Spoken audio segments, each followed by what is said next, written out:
Hello, good morning, नमस्कार, सुप्रभात। मेरे शेर से न्यू एसके स्टडी पॉइंट परिवार में आप सभी को दिल खोल के स्वागत करते हैं और आशा करते हैं कि आप लोग स्वस्थ होंगे।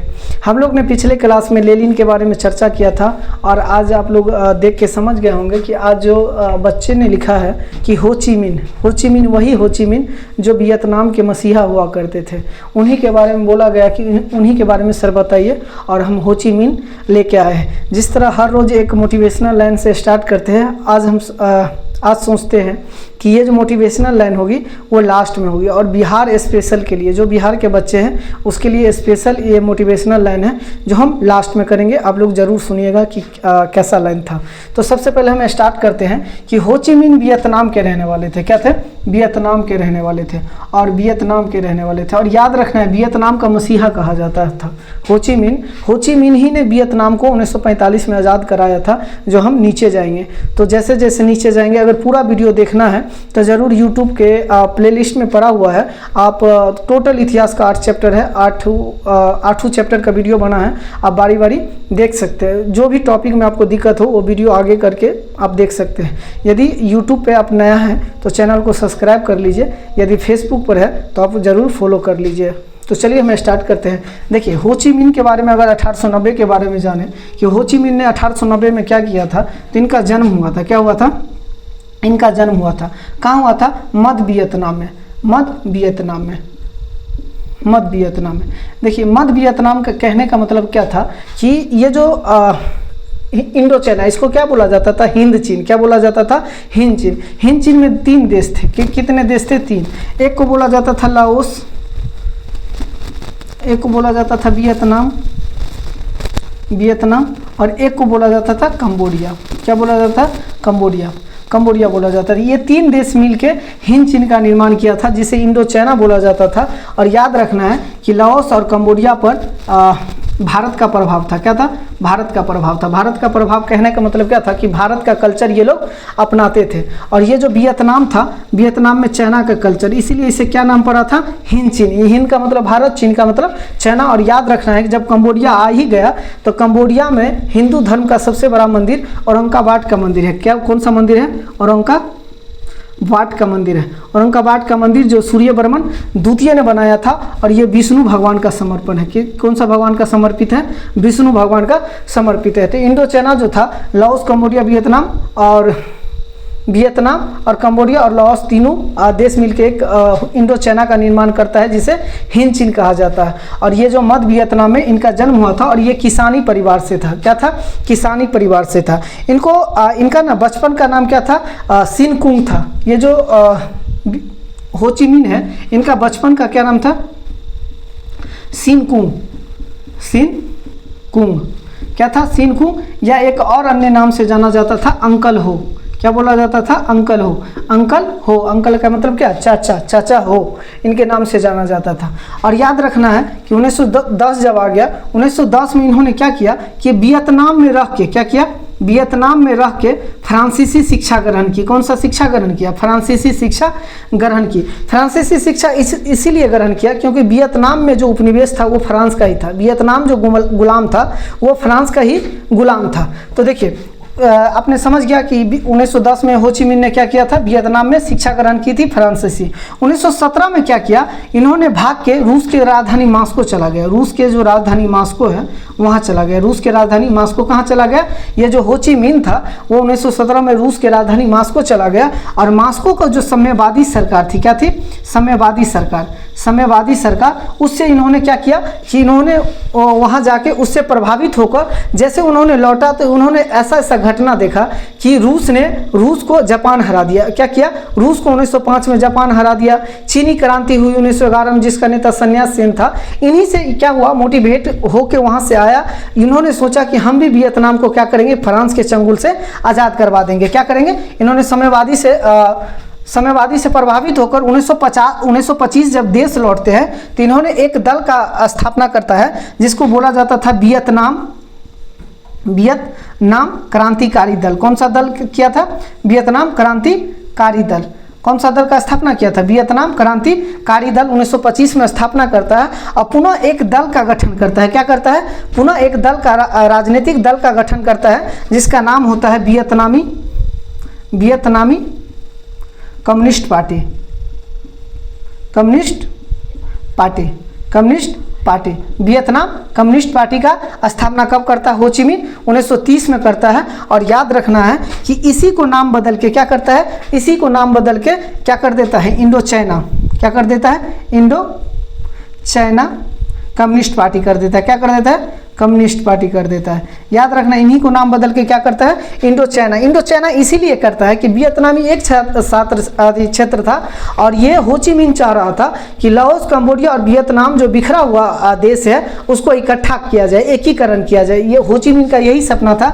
इसलिए ये देश दंगा न हो, वियतनामी एक ही क्षेत्र का सपोर्ट ना करे, इसीलिए इसका नाम क्या बदल के रख दिया था? Indo China communist party. और बहुत सारे सदस्य इसमें जुड़े थे। आपको याद रखना है कि 1945 में क्या हुआ था कि वियतनाम को इन्होंने आज़ाद करा लिया। वियतनाम को कब आज़ाद कर लिया?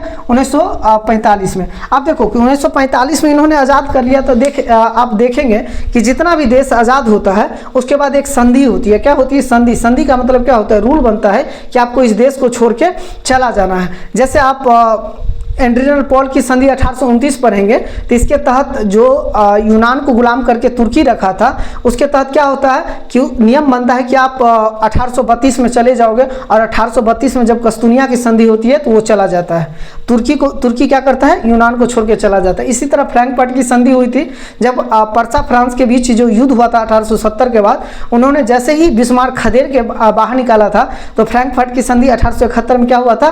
पर्सा और फ्रांस के बीच हुआ था, जिसमें क्या हुआ था? फ्रांस को पर्सा को छोड़ के जाना पड़ा। इसी तरह क्या हुआ कि 1946 में एक समझौता हुई जिसका नाम दिया था हुनाई समझौता। क्या हुआ? हुनाई समझौता। हुनाई समझौता किसके किसके बीच हुआ था? वो था वियतनाम और किसके बीच हुआ था? वो था फ्रांस।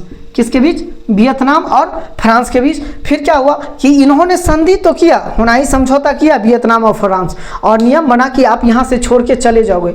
लेकिन फिर भी क्या करता है? फ्रांस नहीं जाता है। क्या होता है? फ्रांस नहीं जाता और गिरी युद्ध छिड़ जाती है। वियतनाम में क्या होता है? इसी कारण बस गिरी युद्ध छिड़ जाती है। और फिर एक समझौता होता है जिसको बोला जाता है जनेवा समझौता।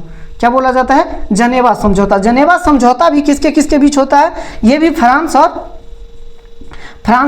वियतनाम के बीच होता है। किसके बीच होता है? फ्रांस और वियतनाम के बीच होता है। लेकिन दुर्भाग्य ये होता है वियतनाम का कि इसमें एंट्री कौन कर जाता है? अमेरिका कर जाता है। क्या कर जाता है? अमेरिका कर जाता है। इसमें पूछेगा कि कौन सा समझौता के तहत वियतनाम में अमेरिका आया था? तो जनेवा समझौता के तहत। और याद रखना है कि जनेवा समझौता के तहत ही वियतनाम दो भागों में बढ़ जाता है। एक तो उत्तरी वियतनाम हो जाता है, एक उत्तरी वियतनाम, एक दक्षिणी वियतनाम। क्या हो जाता है? दक्षिणी वियतनाम। तो दक्षिणी वियतनाम का जो सपोर्टर होता है उसको बौआ दाय बोला जाता है। क्या बोला जाता था? बौआ दाय। और उत्तरी वियतनाम का क्या था? हो ची मिन था। कौन था? हो ची मिन था।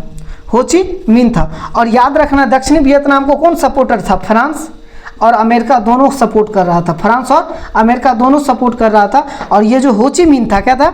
हो ची मिन को कौन सपोर्ट कर रहा था? रूस कर रहा था और चाइना कर रहा था। रूस और चीन कर रहा था। क्या कर रहा था? रूस और चीन। देखो, जहां अमेरिका जाएगा वहां रसिया पहुंचता ही पहुंचता है। अगर देखना है, इसी में मैली गांव की घटना हुई थी। इतना शर्मसार करने वाली घटना थी कि अमेरिका का सैनिक ने क्या किया कि वियतनाम जो दो भाग में बट गया था, दक्षिणी वियतनाम और उत्तरी वियतनाम। तो दक्षिणी वियतनाम के एक गांव था मैली गांव, 1968 की घटना है। उसमें क्या किया था कि लगभग 500 से 600 वहाँ जनसंख्या थी, जिसमें सारे पुरुष को क्या किया? उन्होंने पकड़ लिया, बंदी बना लिया और सभी को गोली मार के हत्या कर दी। और जितने भी महिला थी उनके साथ क्या किया? सामूहिक बलात्कार किया। और कहा जाता है कि 12 साल की बचिया के साथ भी इन्होंने इतना शर्मसार करने वाली घटना सामने लाया कि 12 साल के बचिया के साथ भी इन्होंने रेप की, लड़की के साथ। और उनका जन्म 8 महीना ही हुआ था। एक बच्चा था जिनका जन्म 8 महीना ही हुआ था, उनके साथ भी इन्होंने क्या किया? रेप किया। 8 महीना के बच्ची के साथ अमेरिका के सैनिक ने रेप किया। अगर पूरा वीडियो देखना है, आपको जरूर इंटरेस्ट लगेगा इस वीडियो को देखने में और नई चीज़ सीखने को मिलेगा। आप वहाँ जाके जरूर देखिए। तो आपने समझ गया 1954 में जनेवा समझौता हुआ था। और याद रखना है कि 1969 में क्या हुआ था? इनका मृत्यु हो जाता है। क्या हो जाता है? मृत्यु हो जाता है। और याद रखने के लिए आप याद रखने के लिए एक बात और याद रखें कि 1975 में जब 1968 की ये घटना, मैली गांव की घटना हो जाती है, तो 1975 में क्या होता है? 1975 में क्या होता है कि ये एकीकरण हो पाता है। क्या करता है? वियतनाम जो दक्षिणी वियतनाम और उत्तरी वियतनाम जो हो जाता है उसका क्या हो जाता है? एकीकरण हो जाता है। तो बताइए, अगर आपको सही में वीडियो हेल्पफुल लग रहा है, उपयोगी लग रहा है और इसका पूरा डिटेल्स में जानना है कि कैसे मैलीगांव की घटना हुई थी, कैसे जनेवा समझौता हुआ था, कैसे हुनाई समझौता हुआ था, तो ज़रूर आप यूट्यूब में जाएं और जहां लाइव का ऑप्शन होगा, जैसे ही मेरे SK स्टडी पॉइंट परिवार में आप जाएंगे तो वहाँ जैसे ही लाइव जाएंगे, क्या जाएंगे, जैसे ही लाइव जाएंगे तो लाइव में वीडियो सारा हिस्ट्री का क्या होगा, पड़ा होगा। आप लोग वहां जाके जरूर देख सकते हैं और हम आशा करेंगे कि आप कमेंट बॉक्स में ज़रूर लिखेंगे कि अगला वीडियो मतलब किस पे बनाए, अगला वीडियो किस पे बनाए। और एक संधि,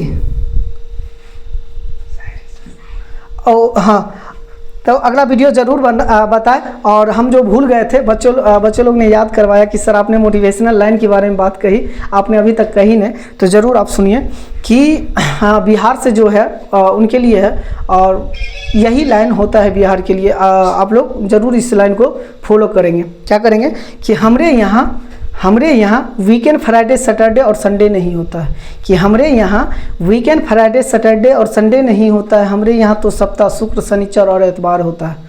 क्या है, गौर से सुनिएगा कि हमरे यहाँ वीकेंड फ्राइडे सैटरडे और संडे नहीं होता, हमारे यहाँ तो सप्ताह शुक्र शनिचर एतवार होता है। और ये बर्गर डाइट फ्राइड जैट इन शहरों वालों के लिए नखरे हैं, कि ये बर्गर कोक फ्राइड जैट इन शहरों वालों के लिए नखरे हैं। हमारे लिए तो खाना लिट्टी चोखा अचार होता है, कि हमारे लिए खाना तो लिट्टी चोखा अचार होता है और ये शहर वाले प्यार करके टूट जाते हैं।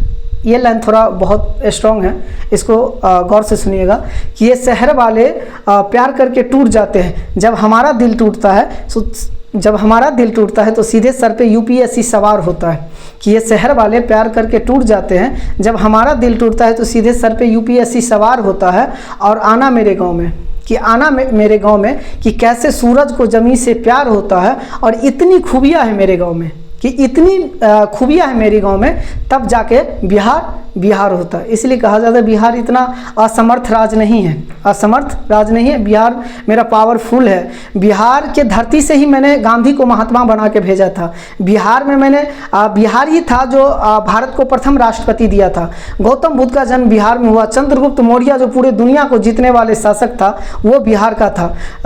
कई ऐसा राजा था जिन्होंने बिहार का था, वो विष्णुगुप्त जो गुरु थे, जिनको चंद्रगुप्त मौर्य को क्या किया, पूरे दुनिया पे राज करवा दिया, वो बिहार ही था। अशोक का धरती है बिहार, अशोक का धरती है बिहार, तो बिहार गौतम बुद्ध का धरती है बिहार। तो हमारा बिहार इतना आसान नहीं है, किसी के पल्ले पर नहीं सकता है, समझ गए। तो मिलते हैं नेक्स्ट वीडियो में। आशा करेंगे कि आपको ये वीडियो बहुत अच्छा लगा होगा। और यूट्यूब पे बार बार कह रहे हैं कि इसी तरह का फैक्ट आपको देखना है तो ज़रूर चैनल को सब्सक्राइब करें और फेसबुक को ज़रूर फॉलो करें। और मिलते हैं नेक्स्ट वीडियो में। और आपसे पूछना चाहते हैं कि अगला टॉपिक आप कौन सा करना चाहते हैं, उस टॉपिक का ज़रूर नाम उसमें दर्ज करें, तब उसी माध्यम से हम क्या करेंगे, अगला वीडियो लेके आएंगे। तब तक के लिए ऑल द बेस्ट, आपका दिन शुभ हो।